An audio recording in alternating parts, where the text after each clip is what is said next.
Srisailam dam గేట్లను మరోసారి ఎత్తి దిగువకు నీటిని విడుదల చేశారు అధికారులు.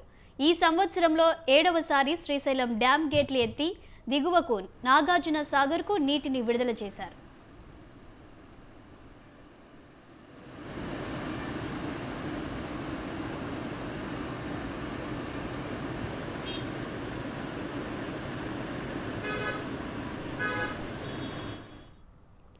శ్రీశైలం జలాశయానికి వరద నీరు కొనసాగుతుంది. జలాశయం 2 గేట్లు 10 అడుగుల మేర ఎత్తి నీటిని విడుదల చేస్తున్నారు. కుడి ఎడమ జల విద్యుత్ కేంద్రాలలో విద్యుత్ ఉత్పత్తి కొనసాగుతోంది.